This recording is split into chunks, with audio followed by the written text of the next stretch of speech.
Stop scrolling, put the phone down, and listen. Because what you are about to hear isn't just a political debate. It isn't just viral content. It is a crime scene. We are looking at the exact moment when a decade of lies crashed into a wall of solid, cold, unforgiving reality. You know the story, or you think you do.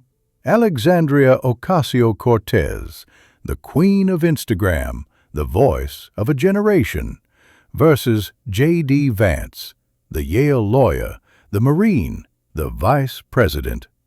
Everyone thought this was going to be a clash of ideologies, left versus right, young versus old school.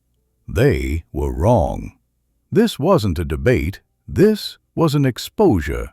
It was a public autopsy of a political class that has forgotten how to do math. And if you think this doesn't affect you, you're wrong. Because the incompetence we saw on that stage, that same incompetence is currently managing your retirement fund, your health care, and your children's future. Let's go back. Let's dissect the body. Look at the setup. This is critical. AOC walked into that CNN studio in Atlanta thinking she was attending a coronation. Look at the details. Outfit chosen carefully. Old red suit, gold hoop earrings, viral sound bites prepared. Do you see the problem yet? She prepared for a performance. She prepared for a photo shoot.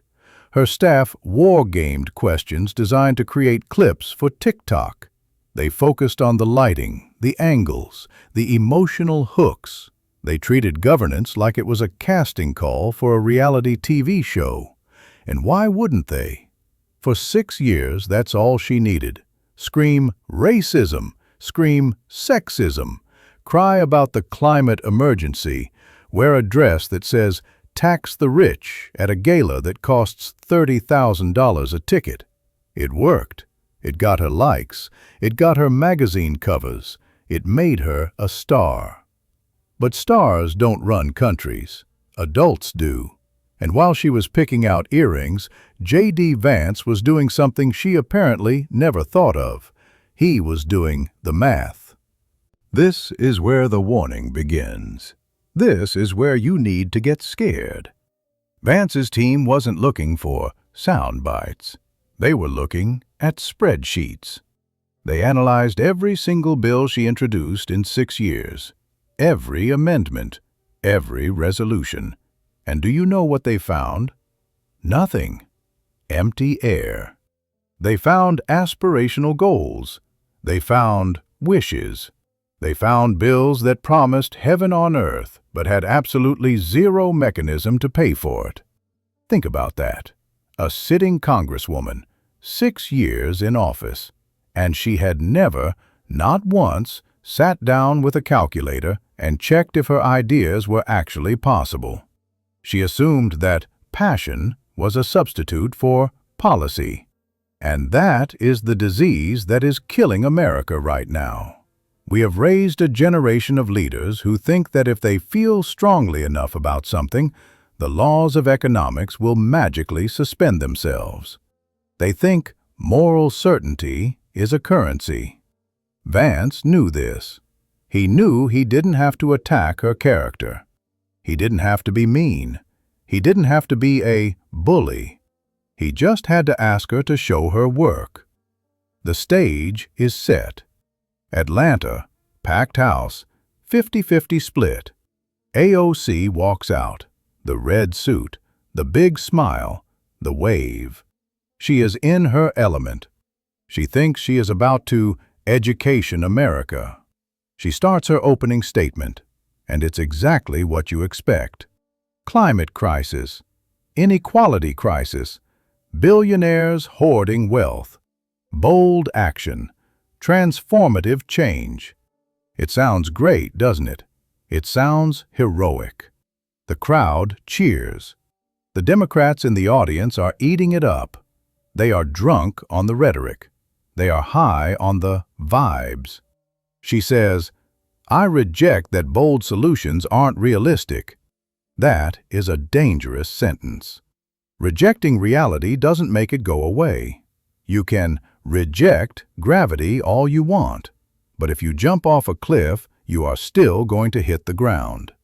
And AOC was already falling. She just didn't know it yet. Then Vance speaks. Notice the difference. No shouting, no waving arms, just a guy in a suit talking like a human being. He sets the trap. And it is a beautiful, terrifying trap. He says, I agree with a lot of what you said. Climate change is real. Healthcare costs are too high. He disarms her. He lowers her guard. Then he tightens the noose. You believe in slogans. I believe in solving problems. Tonight, I'm just going to ask you to explain your own policies. That's it. That was the weapon. Explain your own policies. In a sane world, that shouldn't be a threat. In a sane world, a politician should be thrilled to explain their policies. That's their job.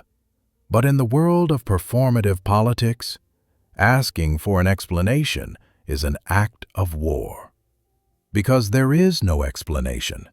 There is only the slogan. Vance looked at the camera and said, if the policy is good, they'll explain it clearly. If the policy is bad, they'll expose themselves. The trap was shut. The lock was turned, and AOC was standing inside it, smiling, thinking she was winning. She said, I welcome that conversation. She had no idea she was signing her own political death warrant. This brings us to the first massacre, healthcare. Medicare for all. Now listen to me closely. This is where your money comes in. This is where they steal from you. AOC paints a utopia. No premiums, no copays. Healthcare is a human right. Sounds amazing. Who wouldn't want that? I want that. You want that. But then Vance pulls out the numbers. The Urban Institute estimates this will cost $34 trillion over 10 years. $34 trillion. Do you understand how big that number is? AOC nods. She admits it. Yes, that's accurate. She admits it because she doesn't respect the number.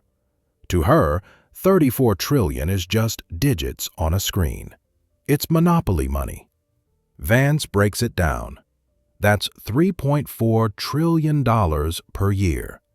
The current total federal budget, everything, military, Social Security, roads, salaries, is $6 trillion. She wants to add $3.4 trillion on top of that. A 57% increase in the size of the government overnight. How do you pay for it? Watch her scramble. Tax the wealthy, she says. Fair share, she screams. Vance doesn't flinch.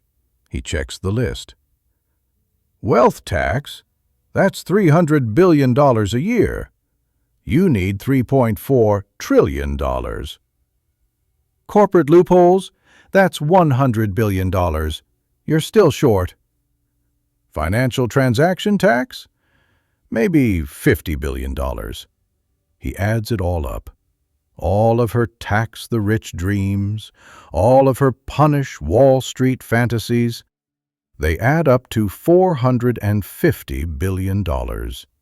She needs $3,400 billion. She is short by nearly $3 trillion per year. That is the entire U.S. defense budget, plus the Department of Education, plus Veterans Affairs, combined, and then doubled. Where does that money come from? This is the moment the room went silent. This is the moment the vibes died. She had no answer. She tried to pivot. Economic growth, Vance asked. What rate? She didn't know. She tried to pivot again. We can't put a price tag on saving lives, Vance said. I'm not asking about the price tag. I'm asking if you have the money in the bank. This is the warning, folks. This woman has been in Congress for 6 years. She has sponsored legislation that would completely rewrite the American economy. She has demanded you give her control over 1/6 of the GDP. And she has never, not once, checked to see if the math works. She is driving a bus full of people toward a bridge that she hopes exists. But she never checked the map.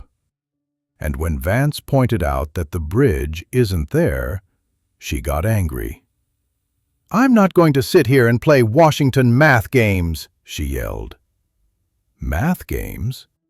Arithmetic isn't a game, Congresswoman. It is the fundamental law of reality.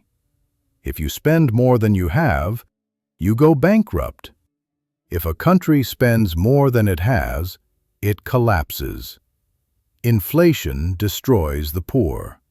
Currency devaluation destroys the middle class. She calls it a game because she has never had to play it. She has lived in a bubble of academic theory and social media applause. But that bubble just popped on live television, and we are only 15 minutes into the debate.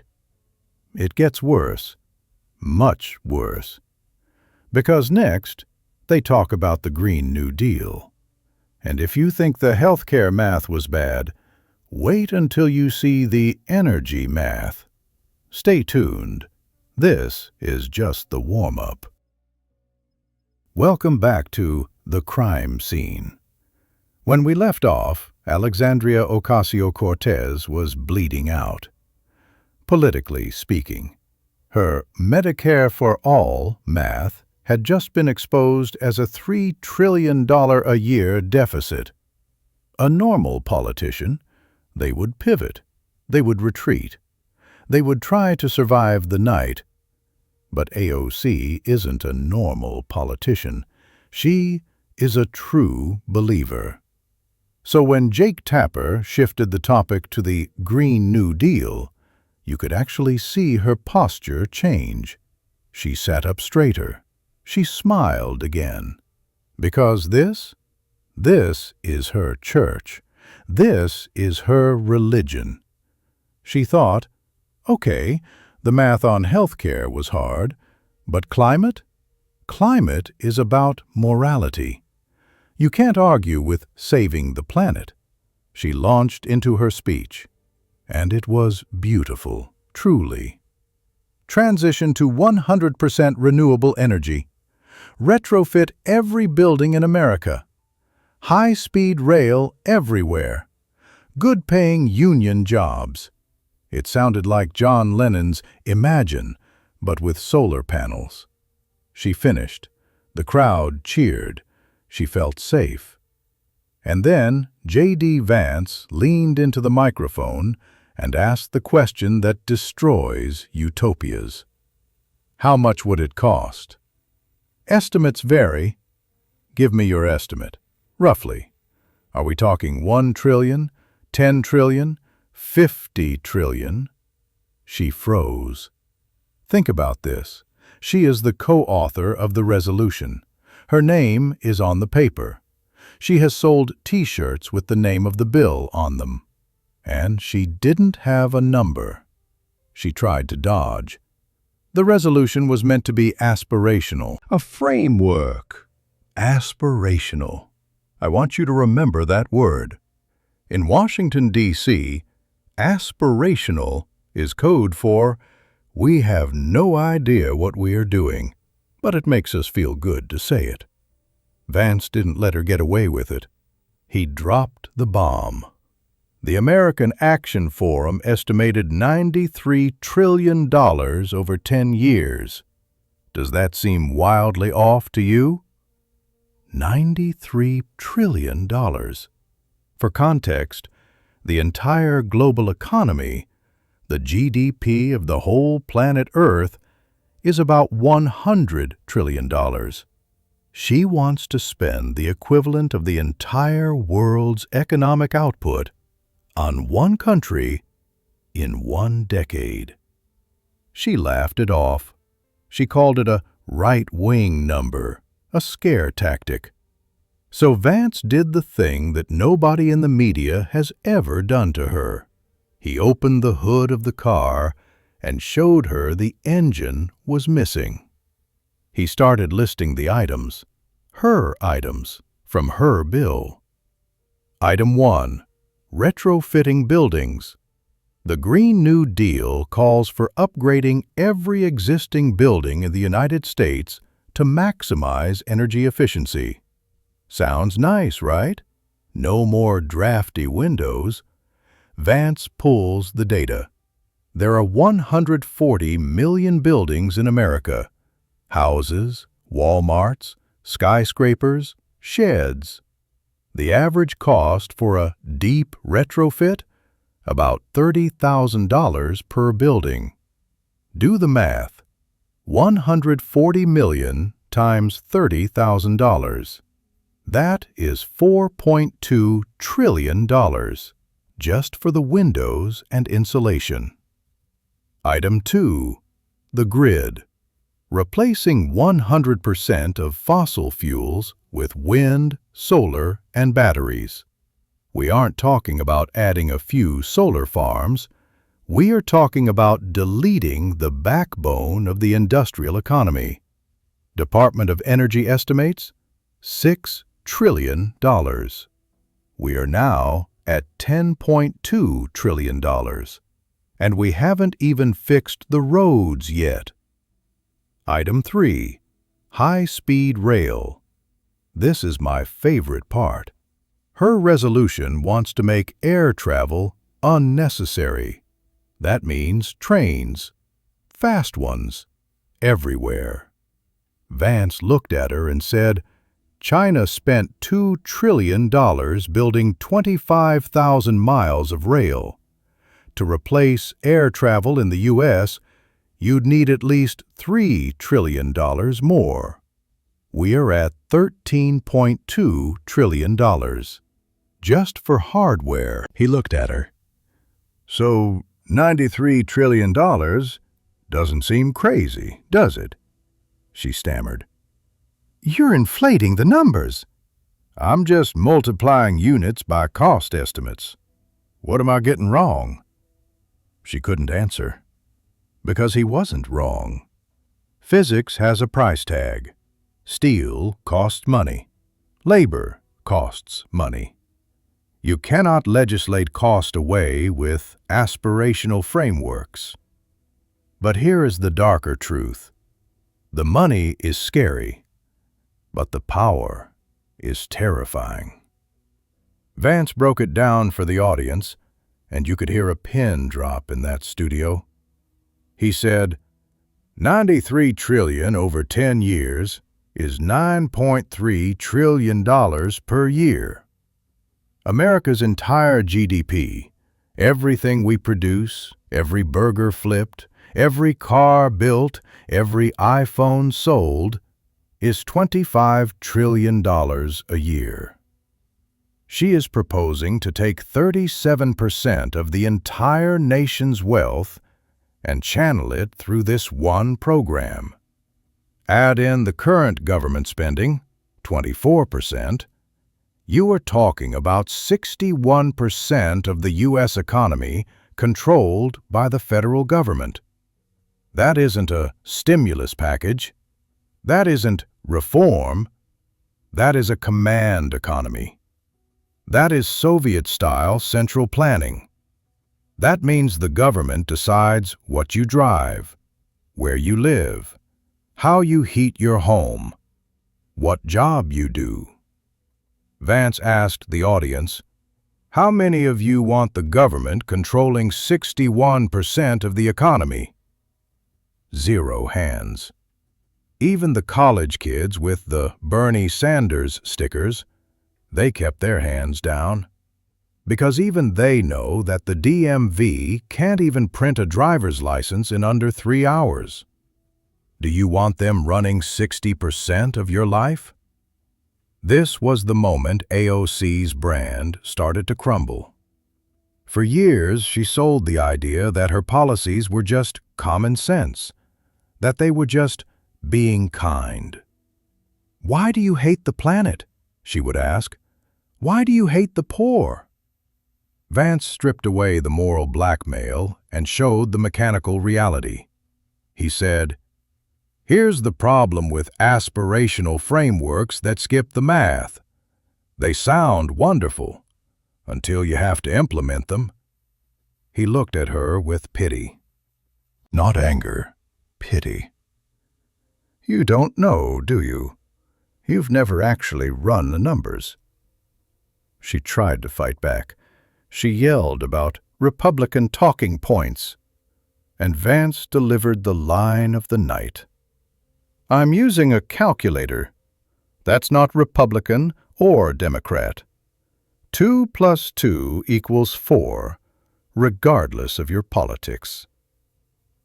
Boom. That is the tombstone of the progressive movement right there. 2 + 2 = 4, regardless of your politics. They have spent a decade trying to convince you that 2 + 2 = racism, or that 2 + 2 = justice.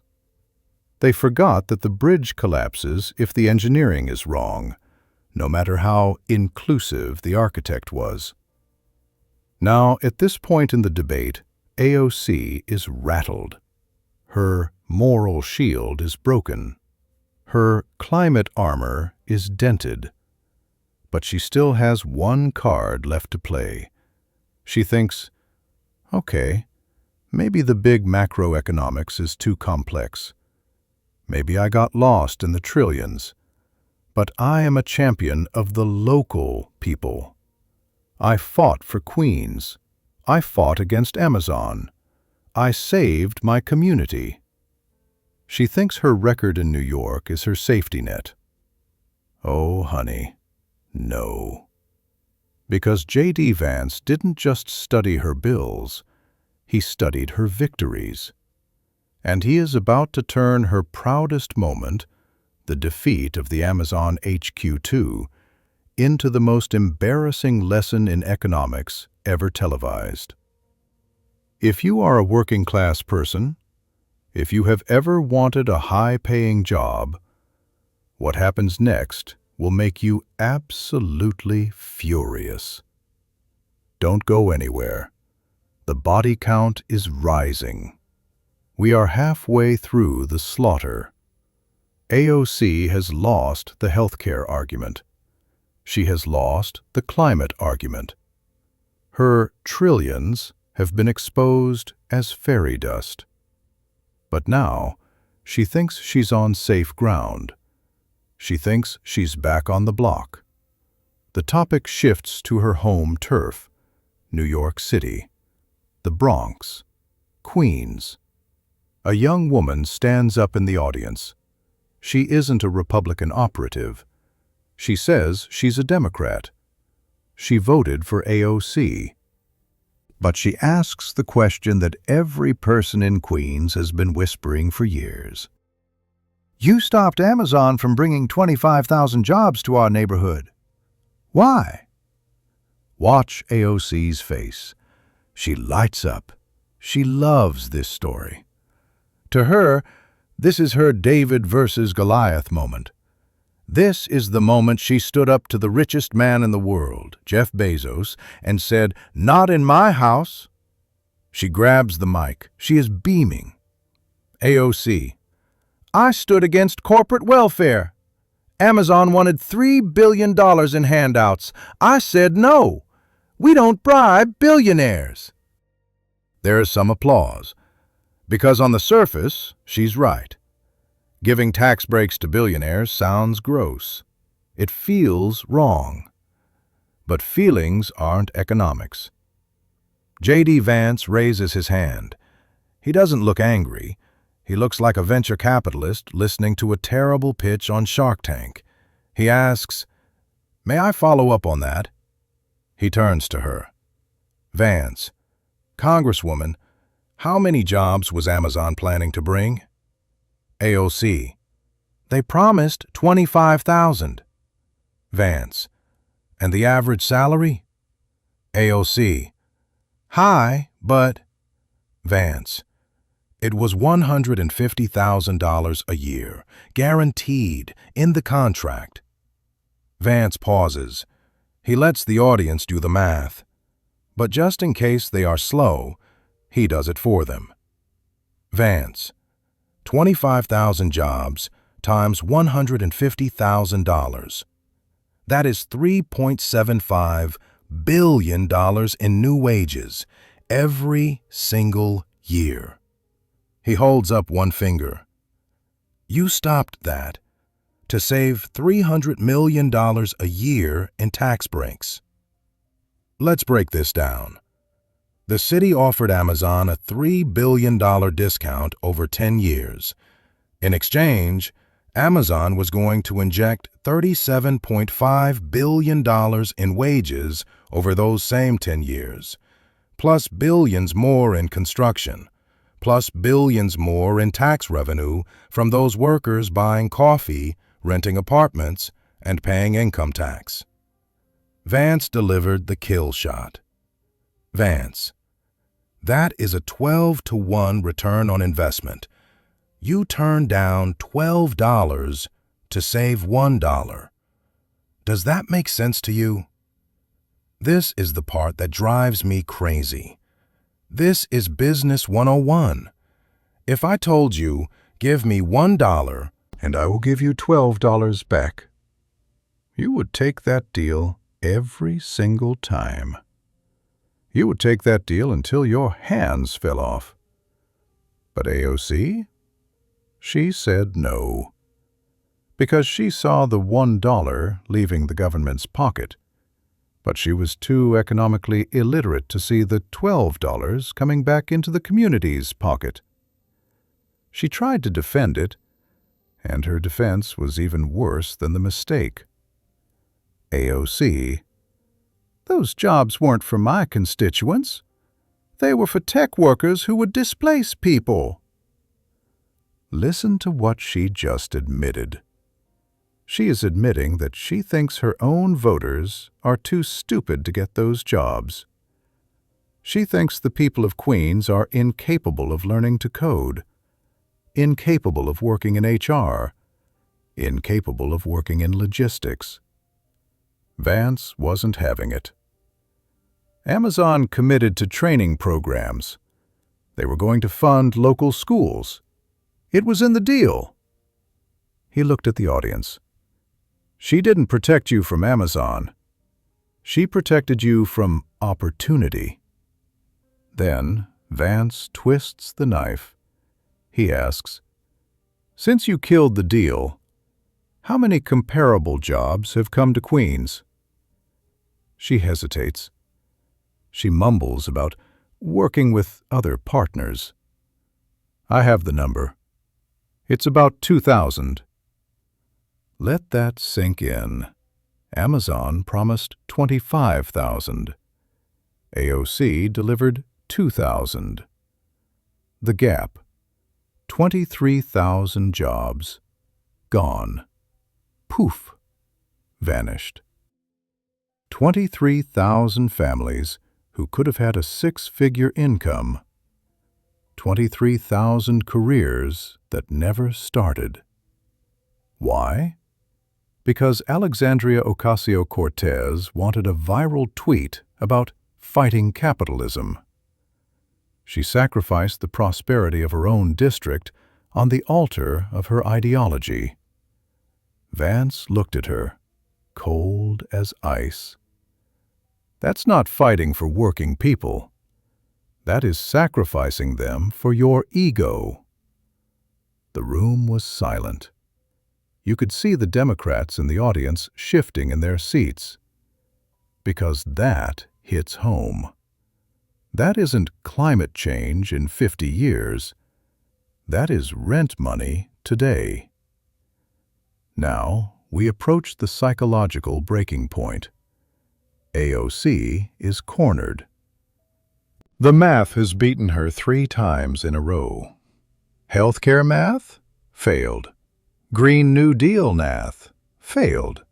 Amazon HQ2 math? Failed.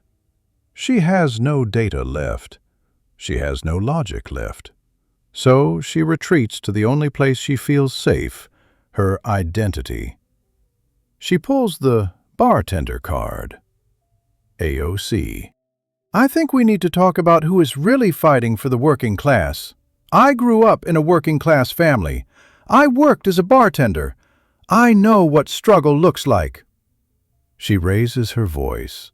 She puts on the street fighter persona. She thinks this is her ace in the hole. She thinks, he's a Republican. He's a venture capitalist. I can paint him as a rich, out-of-touch suit. Big mistake. Huge mistake. Because she forgot who she was talking to. She forgot she was debating the author of Hillbilly Elegy. She was trying to outpour the kid from Appalachia. Watch Vance's face change. Up until now, he has been calm, teacher-like, patient. But when she tried to claim struggle as her exclusive political brand, the temperature in the room dropped 10 degrees. He didn't yell, but the look in his eyes? That was the look of a man who was about to end a career. Congresswoman, let's talk about working-class struggle. Oh boy, here it comes. He is about to peel the paint off her Jenny from the block routine. He is about to expose the difference between cosplay poverty and actual poverty. And if you thought the math was brutal, the personal deconstruction coming up next is going to leave a scar. Get ready, because J.D. Vance is about to take the gloves off. Stop. Just stop. Do you feel that? That shift in the air. We just watched J.D. Vance dismantle AOC with math. He beat her with calculators. He beat her with spreadsheets. He beat her with logic. But now she is desperate. She is bleeding out on stage. She knows she can't win on policy. She knows she can't win on economics. So she reaches for the last weapon she has. The weapon that has protected her for 6 years. The origin story. The bartender from the Bronx. The girl who made it. She looks at Vance, a Yale graduate, a venture capitalist, a vice president, and she decides to play the class warfare card. AOC. I think we need to talk about who is really fighting for working people. I grew up in a working-class family. I worked as a bartender. I know what struggle looks like. She says it with that trademark passion, the hand gestures, the widening eyes.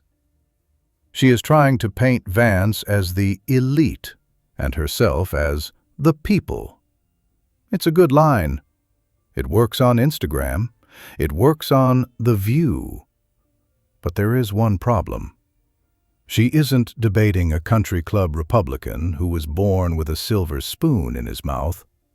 She isn't debating a Mitt Romney. She is debating J.D. Vance, the author of Hillbilly Elegy, the man who literally wrote the book on American poverty. And when she said, "I know struggle," she didn't just make a mistake. She insulted him. She insulted everyone who has ever actually been poor. Watch Vance's face. The smile is gone. The polite professor vibe? Gone. This is the moment the nice guy leaves the room. He looks at her, and for the first time, he looks genuinely angry. Not loud angry, cold angry, controlled, dangerous. Congresswoman, let's talk about working class struggle. He pulls out the bio, the real bio. You grew up in Yorktown Heights, New York, a beautiful suburb. Median household income, $140,000. Boom. Yorktown Heights isn't the Bronx. It's Westchester. It's nice. It's safe. It's where you move to escape the struggle. You went to Boston University. That cost $70,000 a year. You worked as a bartender for what, 2 years? As a gap year between college and Congress? He leans in. That's not a working class life. That's an upper middle class kid who had a working class job for a minute and turned it into a political brand. That sound you hear? That is the sound of a narrative shattering into a million pieces. Cosplay, that is the word. She is cosplaying poverty. She is wearing struggle like a costume. But Vance isn't done. He has to show the contrast. He has to show what real poverty looks like. Because in America, there is a difference between being broke in college and generational poverty. He tells his story, and he doesn't sugarcoat it. I grew up in Middletown, Ohio. My mother was a drug addict. My father left. My grandparents raised me in a house where we didn't always know if we'd have electricity or running water. He pauses. He lets the silence fill the room. We were poor, actually poor. Not bartended for 2 years poor, like sometimes we didn't eat poor. I joined the Marines because I had no other options. I needed it to survive. Do you see the difference? AOC worked a job to pay bills while waiting for her big break.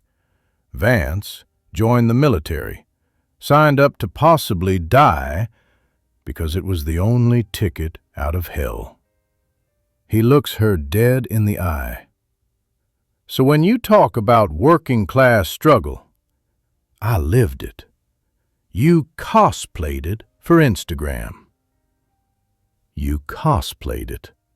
That line should be engraved on her political tombstone, because it exposes the fundamental lie of the modern progressive movement.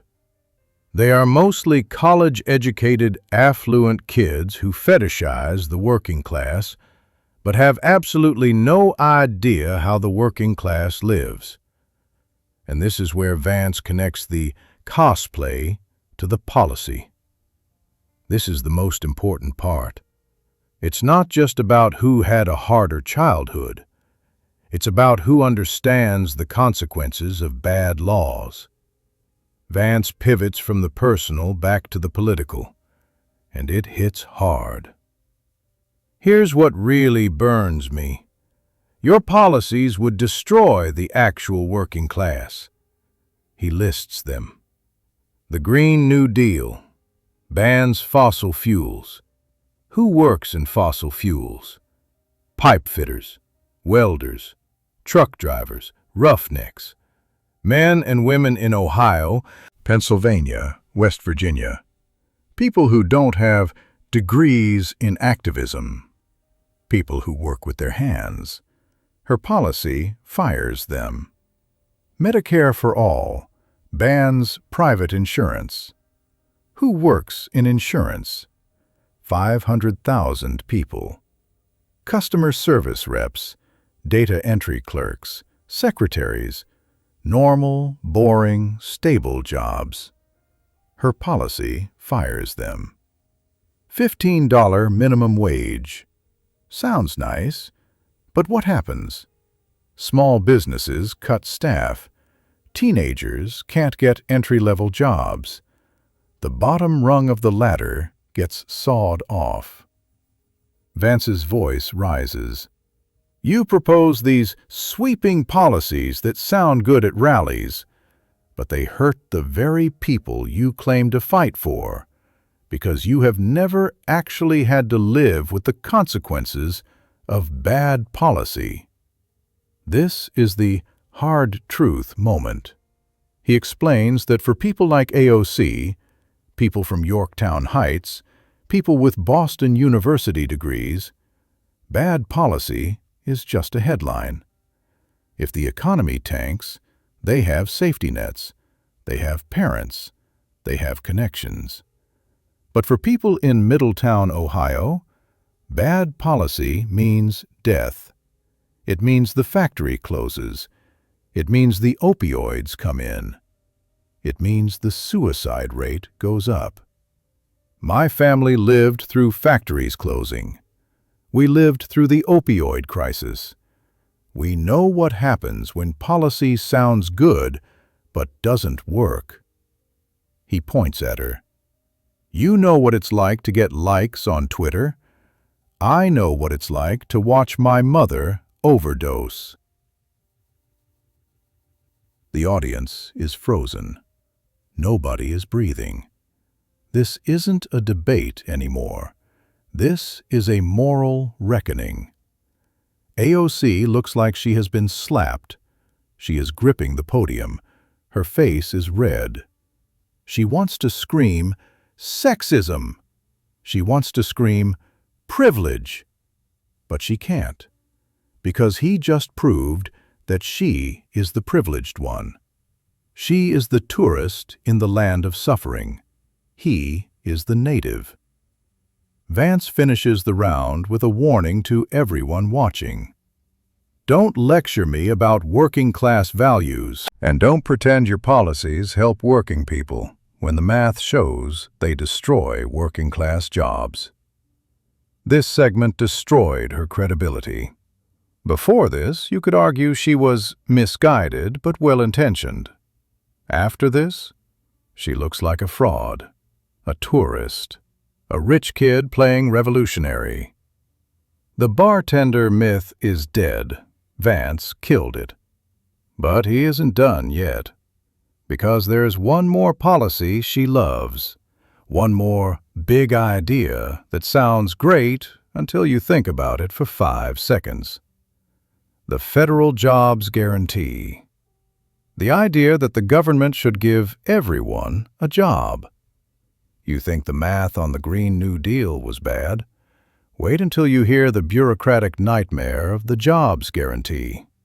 It's funny, it's sad, and it's coming up next. We are in the final stretch. AOC is battered. She is bruised. The working-class hero mask has been ripped off. But J.D. Vance isn't done. He is a Marine. Marines don't stop until the mission is complete. And the mission tonight isn't just to win a debate. It is to expose the intellectual bankruptcy of an entire movement. Jake Tapper, trying to save the mood, shifts the topic. Let's talk about the federal jobs guarantee. AOC sighs in relief. Finally, a safe space. Jobs for everyone. Who can hate that? It sounds like Oprah. You get a job. You get a job. Everybody gets a job. She launches into the pitch. A jobs guarantee means the federal government ensures that anyone who wants a job can have one. Meaningful work, dignity, a living wage. It sounds beautiful. It sounds utopian. No more unemployment, no more poverty. Just glorious government work for all. But then Vance raises his hand, and he starts asking the questions that anyone who has ever actually managed a business, or even a lemonade stand, would ask. Doing what kind of work? Simple question, right? If you are going to hire millions of people, what are they going to do? Whatever work needs to be done. Infrastructure, care work, environmental restoration. She is waving her hands. She is painting a picture of happy people planting trees and caring for grandmas. Who decides what work needs to be done? Government agencies would coordinate with local communities. So the government decides. Where would they work? What would they be paid? Those are implementation details. There it is again. Implementation details. Translation: I haven't thought about it. Vance stops her.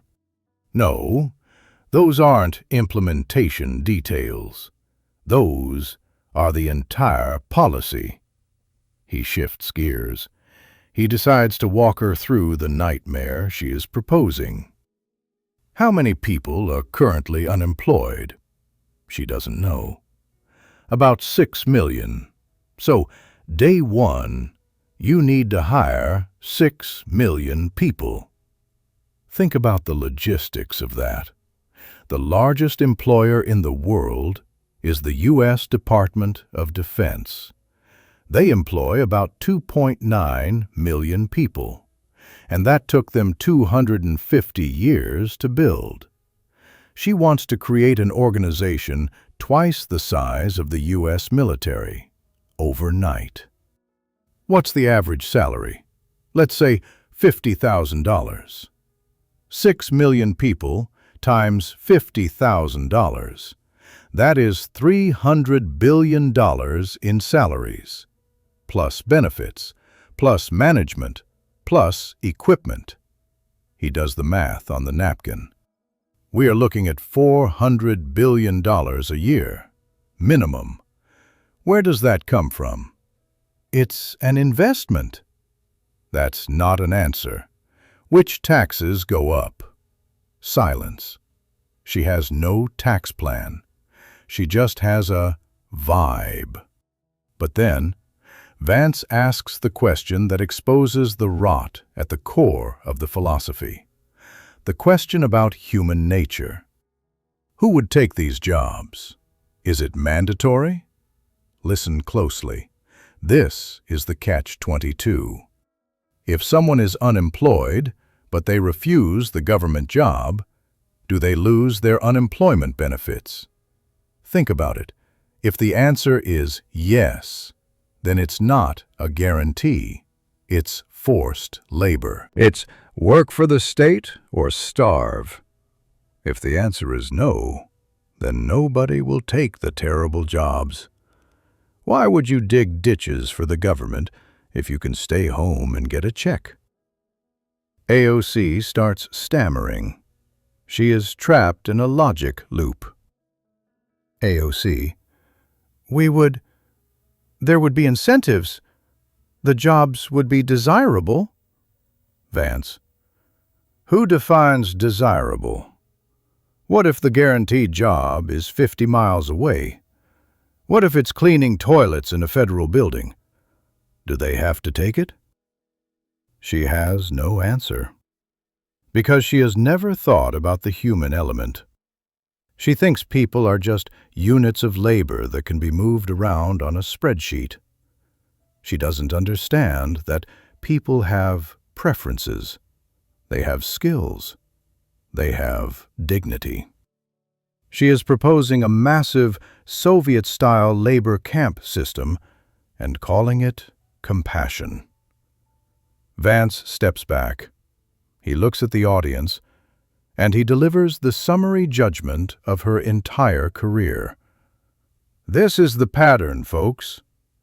He ticks them off on his fingers. She proposes a sweeping transformation: Green New Deal, Medicare for all, jobs guarantee. When asked how it works, she doesn't know. When asked what it costs, she doesn't know.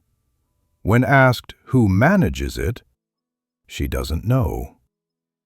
But she is absolutely certain it needs to happen. That is the definition of zealotry.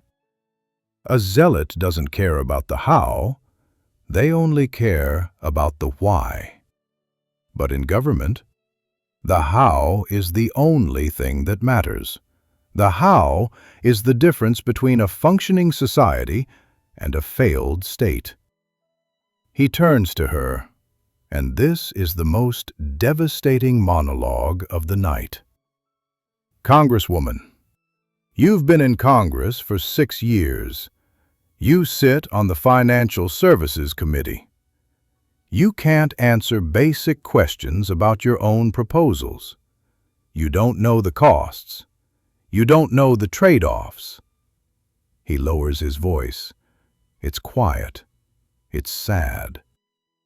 You just know they sound good. They feel right. They make you popular on social media. That's not governance. That's performance art. And America deserves better. Look at her face. The confidence is gone. The girl boss energy is gone. She looks like a student who just failed her oral exam. She looks small. The audience sees it. The cameras see it. The 62 million people watching at home see it. The spell is broken.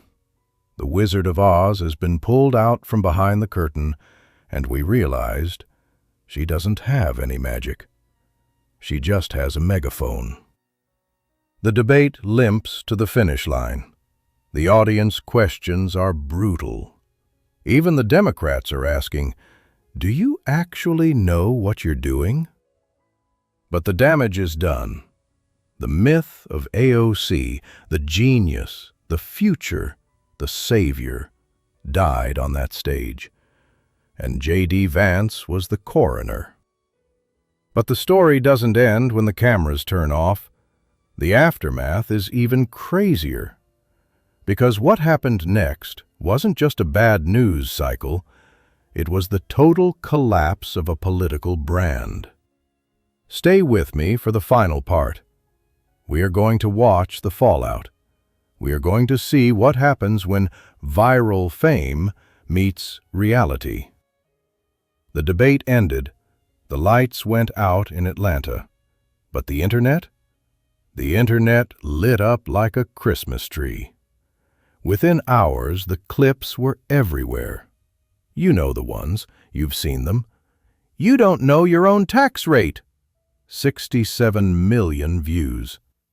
When socialism meets math, 134 million views.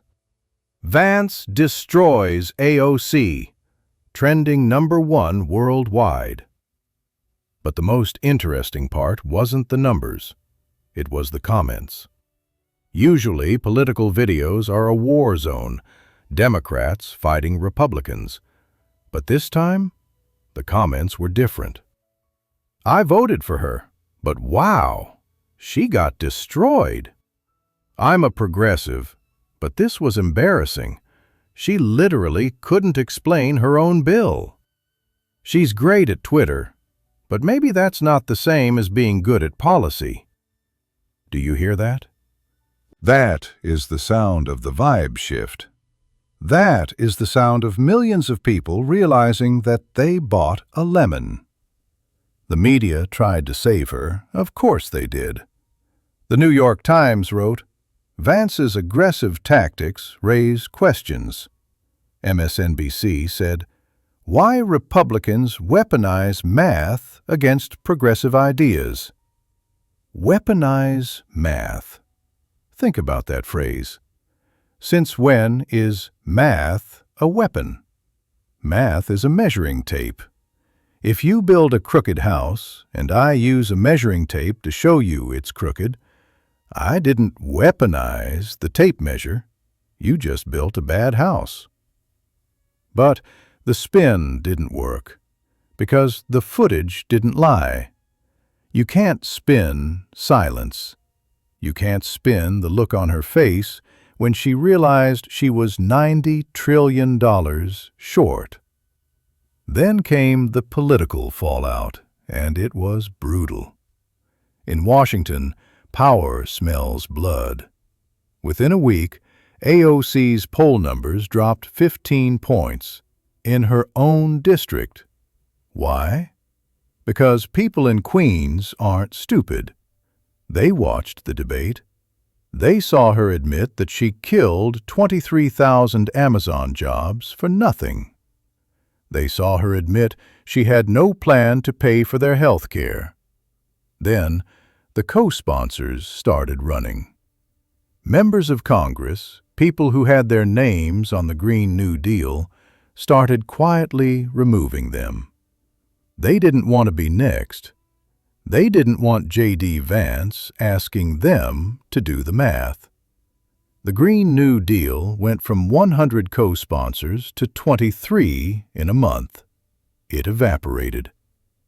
Then came the challenger, a moderate Democrat, a former city councilwoman, a woman who actually lived in the neighborhood and knew the price of milk. She announced her campaign with a simple slogan: real leadership, not social media celebrity. AOC saw the writing on the wall. She knew she couldn't win. She knew the magic was gone. So she did what they always do. She quit before she could get fired. 6 months later, the press conference. AOC: I have decided not to seek re-election, to focus on movement building. Movement building. That's code for, I can't answer the questions, so I'm going to go back to being an activist where nobody asks for receipts. Flash forward 1 year. J.D. Vance is guest lecturing at a Yale political science class. The room is packed. A student raises her hand. Mr. Vice President, do you feel bad about what happened to AOC's career? It's a fair question. He ended her. He destroyed her dreams. Vance pauses. He looks at the student. No, I don't. He doesn't apologize. He doesn't fake sympathy. She spent 6 years introducing legislation she hadn't thought through. She proposed policies that would cost trillions without knowing how to fund them. If asking someone to explain their own bill destroys their career, the problem isn't the questions. The problem is, they never should have been proposing the bill. That is the lesson. That is the whole point of this entire 50-minute saga. Governance is not a game. It is not a popularity contest. It is not about how many likes you get. It is about people's lives. When you screw up the math on healthcare, people die. When you screw up the math on energy, the lights go out. When you screw up the math on the economy, families starve. You don't get to be aspirational with other people's survival. So here is the bottom line. Alexandria Ocasio-Cortez wasn't defeated by J.D. Vance. She was defeated by reality. She was the perfect avatar for an era of politics that valued performance over competence. She was the queen of the sleigh, the clapback, the viral moment. But eventually, the bill comes due. Eventually, you have to sit down, open the spreadsheet, and make the numbers work. And when that moment came, she folded. Let this be a warning to every other politician in Washington, Democrat or Republican. We are watching. We are done with the slogans. We are done with the vibes.